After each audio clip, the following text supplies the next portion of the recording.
एक सरकार उन यूजीसी गाइडलाइंस को लेकर के आई, सुप्रीम कोर्ट ने स्टे लगा दिया, तो हंगामा क्यों है? सुप्रीम कोर्ट के लिए इंतजार क्यों नहीं किया जा रहा है? 70 to 80% जजेस कौन है, या जिन लोगों ने ये जजमेंट पे स्टे लगाई अजम्पशन के बेस पे वो कौन लोग हैं? हाँ, मोदी जी कह रहे थे, आरएसएस कहती है कि सारे हिंदू एक हो जाइए। कब हमको हिंदू माना गया है या कब हम हिंदू में आने लगे? हमको मंदिरों में जाने का अधिकार नहीं था, हमको उनके पानी पीने का अधिकार नहीं था, हमको उनके शिक्षा संस्थानों में पढ़ने का अधिकार नहीं था, तो हम कैसे उनके उस स्ट्रक्चर में आ रहे हैं? कैसे हम हिंदू हो गए? कह रहे हैं अगर ये गाइडलाइंस लागू हो जाएगी तो स्टूडेंट बढ़ जाएंगे पूरी तरीके से। आपको क्या लगता है कि आज स्टूडेंट यूनाइट है? तो क्यों जब दलित को मार दिया जाता है तो क्यों जनरल कैटेगरी के स्टूडेंट रोड पे नहीं आते? क्यों जब रोहित वेमुला को मारा गया उनके कैंपस में सिर्फ जात के नाम पर, तो कितने जनरल कैटेगरी स्टूडेंट थे जो आए? जब बार बार लगता है कि अरे यार अब तो जो हमको हमारे माँ बाप से मिला है, जो हमको हमारे सदियों से मिला हुआ है, जब वो छीनने लगता है तो डर लगने लगता है। तो डर से ये सब निकला हुआ है। यूजीसी की गाइडलाइंस को लेकर के पहले एक वर्ग ने कह सकते हैं कि एक सेक्शन सड़क पर आता है विरोध में, तो वही अब समर्थन में लगातार युवा इस यूजीसी जो गाइडलाइंस है उसको लेकर के आ रहे हैं। लेकिन सवाल यह है कि जब एक सरकार उन यूजीसी गाइडलाइंस को लेकर के आई, सुप्रीम कोर्ट ने स्टे लगा दिया, तो हंगामा क्यों है? सुप्रीम कोर्ट के लिए इंतज़ार क्यों नहीं किया जा रहा है? देखो, सबसे इम्पोर्टेंट चीज़ ये है कि बात वो नहीं है कि सुप्रीम कोर्ट से इंतज़ार क्यों नहीं किया जा रहा। बात ये है कि लगातार इन सालों में जब से इंडिया में पूरे भारत में संस्थान बने, उसमें कितने लोगों को मरने पर मजबूर किया गया जस्ट बिकॉज कि उनको दलित कास्ट से आते हैं, जस्ट बिकॉज कि वो ऐसे ऑपरेट सेक्शन से आते हैं जिनको कभी शिक्षा का अधिकार नहीं था। हमारी जो सिंपल मांग है कि आप लोग एक ऐसी गाइडलाइंस जो आप में और मुझे बोलते हैं कि आप अकॉर्डिंग टू यूनिवर्सिटी संस्थान की आप और मैं, आप चाहे महिला हो, जात किसी जात से हो, हम लोग बराबरी से पढ़ सकते हैं बिना किसी भेदभाव के। तो एक ऐसी गाइडलाइन जो किसी के अगेंस्ट में नहीं है, जबकि इस कैंपस को और ज़्यादा मजबूत बनाने का काम कर रही है, और ज़्यादा इंक्लूसिव बनाने का काम कर रही है, और ज़्यादा डेमोक्रेटिक बनाने का काम कर रही है। एक ऐसी गाइडलाइन जब आती हैं और उन गाइडलाइन को सुप्रीम कोर्ट सिर्फ अजम्पशन के बेस पे स्टे लगाता है कि ऐसा हो सकता है, अगर ऐसा हो सकता है तो उसका मतलब फेक मर्डर केस भी है, तो मर्डर में मिलने वाली जो सजा है वो जो लोग कानून बनाए उसको हटा देना चाहिए। या फिर ऐसे तो जो भी तमाम जो केसेस महिलाओं के अगेंस्ट होते हैं, जो इसका मतलब सारे मर्दों को ये कहना चाहिए अरे नहीं ये तो हमारे अगेंस्ट फेक हो गया है, तो इसका मतलब अजम्पशन के बेस पे उनको हटा देना चाहिए। ऐसा तो नहीं हो सकता ना, तो आप अजम्पशन के बेस पे किसी कानून को नहीं हटा सकते। और कह रहे हैं कि किसी के भेदभाव के लिए नहीं, किसी के विरोध नहीं था, स्वर्ण समाज का एक जो वर्ग है वो उतर जाता है सड़क पर, पूरी देखिए एक तरीके से दबाव बनाता है और सुप्रीम कोर्ट उनकी मान भी लेता है। अब इसको हमको देखना पड़ेगा कि सुप्रीम कोर्ट में कौन लोग बैठे हैं, कितने आप कैस्ट एनालिसिस करो, सारे के सारे मोस्टली 70 to 80% जजेस कौन है, या जिन लोगों ने ये जजमेंट पे स्टे लगाई अजम्पशन के बेस पे वो कौन लोग हैं? आप देखिए, जाके पता कीजिए कौन लोग हैं। मैं मानता हूँ, समझता हूँ कि वो कोई भी वो उस दलित उस महिला वर्ग से कोई, या फिर ऐसे किसी भी PWD विभाग से, या ऐसे किसी EWS या ऐसे किसी वर्ग से नहीं होंगे जिनको रोज़मर्रा की ज़िंदगी में वो सारी चीज़ें सहनी पड़ती हैं। वो डिस्क्रिमिनेशन, वो ह्यूमिलेशन रोज़मर्रा की क्लासरूम नहीं कास्ट रूम बन चुके हैं। जब राजनीति के नाम पर सिर्फ जात को इकट्ठा आज भी कैंपस में किया जा रहा है। लेकिन आपको नहीं लगता हिंदू आपस में लड़ गए? कहाँ मोदी जी कह रहे थे, आरएसएस कहती है कि सारे हिंदू एक हो जाइए। कब हमको हिंदू माना गया है या कब हम हिंदू में आने लगे? हमको मंदिरों में जाने का अधिकार नहीं था, हमको उनके पानी पीने का अधिकार नहीं था, हमको उनके शिक्षा संस्थानों में पढ़ने का अधिकार नहीं था, तो हम कैसे उनके उस स्ट्रक्चर में आ रहे हैं? कैसे हम हिंदू हो गए? मतलब मुझे तो बड़ी एक फनी टॉक लगती है कि हम लोग हिंदू हैं।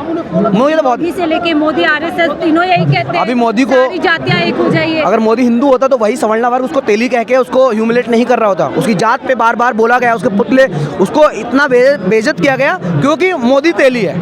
मोदी सवर्णा होता तो नहीं करते उसके साथ ये। अच्छा, हाँ, तो आप कह रहे हैं जात पात से मोदी जी भी नहीं बच पाए? बिल्कुल, मैं कह रहा हूँ इस देश का प्रधानमंत्री से लेके आज जंतर मंतर पे आया हर एक व्यक्ति इस जात के घेरे से नहीं बच पा रहा है। तो आप जब पहली बार, और ये गाइडलाइंस जो आई हैं ये सरकार ने नहीं दी है, हम बार बार बोल रहे हैं। ये गाइडलाइंस जब कैंपस 2016 में रोहित वेमुला को मार दिया गया, उनकी हत्या कर दी गई, उस वक्त में उनके लिए एक आंदोलन इस कैंपस में, इस देश के हर संस्थानों में उठे।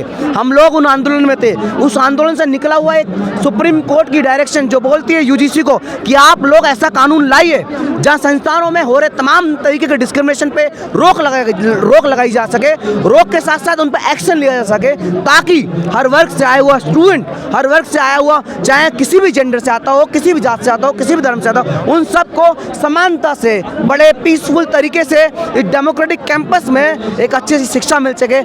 मोदी सरकार तो हितैषी बन रही है। देखिए एसटी ओबीसी के लिए हमने इतना सोचा, हालांकि सुप्रीम कोर्ट ने जो है रोक लगा दिया, हम तो उनके हित में काम कर रहे हैं। देखो, इसका जब हम पॉलिटिकल एनालिसिस, राजनीतिक अध्ययन करते हैं ना, तब पता चलता है कि कैसे गठजोड़ है सुप्रीम कोर्ट और मोदी और योगी और जो भी बीजेपी आरएसएस है, उन सब में कितना गठजोड़ बना हुआ है। क्योंकि फॉर श्योर सुप्रीम कोर्ट पूरा लिनियन है इस गवर्नमेंट ऑफ इंडिया के साथ, पूरी वायस है। इसलिए ये तो एक ओबीसी वोट बैंक को बनाने का तरीका भी कह रहे हैं अगर ये गाइडलाइंस लागू हो जाएगी तो स्टूडेंट बढ़ जाएंगे पूरी तरीके से। आपको क्या लगता है कि आज स्टूडेंट यूनाइट है तो क्यों जब दलित को मार दिया जाता है तो क्यों जनरल कैटेगरी के स्टूडेंट रोड पे नहीं आते?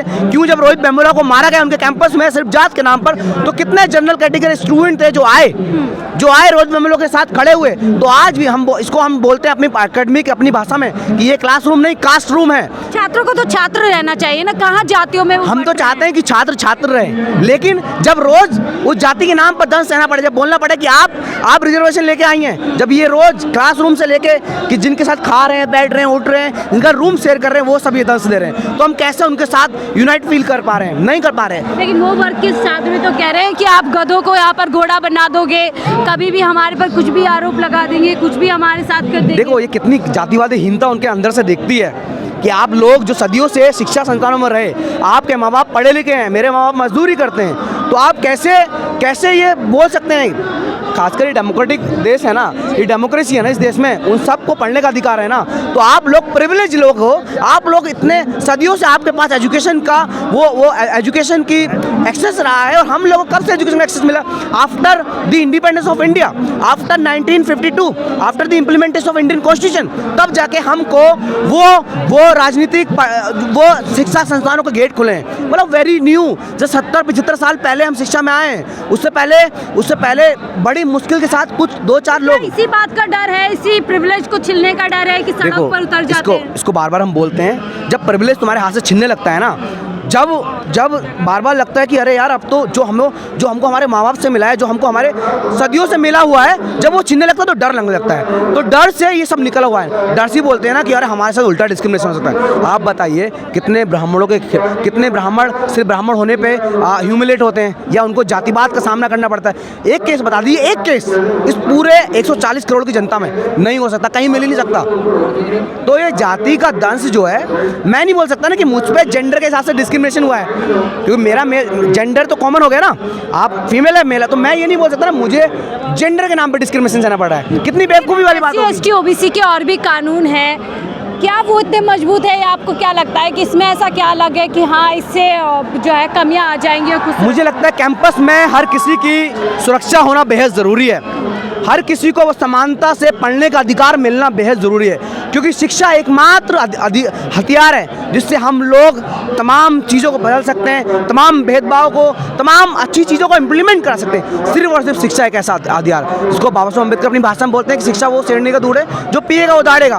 तो आज जब उनको दिक्कत ये होने लगी है कि आज हम लोग कैंपस में आ रहे हैं, आने के बाद अच्छी शिक्षा ले रहे हैं और अच्छे पढ़ने के बाद अच्छा कुछ कर जा रहे हैं। लेकिन आपको नहीं लगता सरकार ने जानबूझ करके ऐसी गाइडलाइंस बनाई जिनमें क्लैरिटी कम थी, एक जाल बिछाया कि दो जातियां बढ़ जाए और आपस में लड़ ले और उनका काम हो जाए, और आप लोग आ भी रहे ट्रैप? देखो क्लैरिटी तो बहुत बेकार थी यूजीसी, मैंने पूरा बिल पढ़ा है, क्लैरिटी तो नहीं है, बट हम लोग उनको लगता था कि ऐसा हो जाएगा, बट अब उनको क्या है, अब हम इसको बोल रहे हैं कि मंडल कमीशन। अब मुझे लगता है कि पहली बार दिल्ली यूनिवर्सिटी में ऐसा हुआ, मैं दिल्ली यूनिवर्सिटी से आता हूँ, लॉ की पढ़ाई कर रहा हूँ, तो 3 तारीख को हमने एक बड़ा मार्च निकाला सपोर्ट में यूजीसी के रेगुलेशन की। तो उसमें पहली बार ऐसा हुआ कि ओबीसी वर्ग का जितना भी छात्र है वो आया और उसने ब्राह्मणवाद के अगेंस्ट में नारे लगाए और अपनी शिक्षा के लिए, अपनी डिग्निटी के लिए बात रखी। ऐसा कभी नहीं हुआ। तो सरकार ने जो इंटेंशन थी उसकी इंटेंशन बेकार प्रूफ हो रही है, और हम लोग इस समानता की लड़ाई को बेहद बहुत अच्छी तरीके से लड़ने वाले हैं और हम चाहते हैं कि तमाम जो लोग उस समानता में बिलीव करते हैं। असर क्यों नहीं हो रहा है? 85% सड़क पर आते हैं तो कुछ असर नहीं होता, कुछ परसेंट आ जाते हैं, मुट्ठी भर लोग आते हैं, सुप्रीम कोर्ट भी दरवाजा खोल देता है। इतिहास गवाह है, असर हुए हैं, चाहे वो मंडल कमीशन हुआ हो, SC/ST एट्रोसिटी एक्ट वाला हुआ हो, या तमाम ऐसे कानून हुआ हो, या फिर NEP को रोल बैक 2013 में कराना हो, और या फिर इमरजेंसी के दौर में लड़ना हो। ऐसे आंदोलन हुए और आंदोलन गवाह है, इस चीज़ के इतिहास गवाह है कि हम लोग लड़े हैं और जीते हैं। आखिरी सवाल, क्या लगता है सरकार को उल्टी पड़ गई? जिस सरकार ने सोचा था शायद 2 सेक्शन जो खेमे बढ़ जाएंगे, वोट कंसोलिडेट हो जाएगा, और यहाँ पर उल्टा ही हो गया है। एक समाज जाग गया है कि जिसको कहा जा रहा था सारे हिंदू एक हो जाओ, सारी जाति एक हो जाओ, असल में उसको तो उस समाज का माना ही नहीं जा रहा। साइंटिफिकली बात करें तो दोनों नावों में पैर रख के नहीं चल सकते ना, या दोनों हाथों में लड्डू लेके नहीं चल सकते।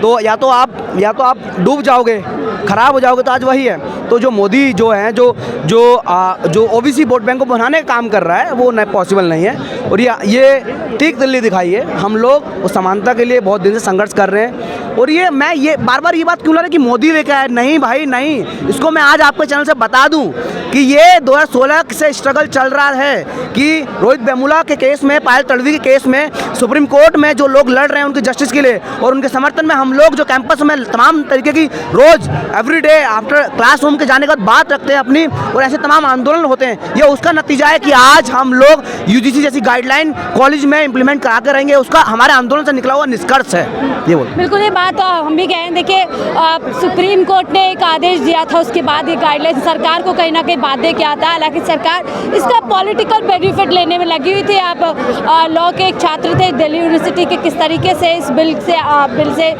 फ़ायदा है, नुकसान है, उन्होंने समझाया। आपको इनकी बात, इनकी राय कैसी लगती है? अपनी राय जरूर साझा कीजिएगा। देखते रहिए 4PM न्यूज़ नेटवर्क।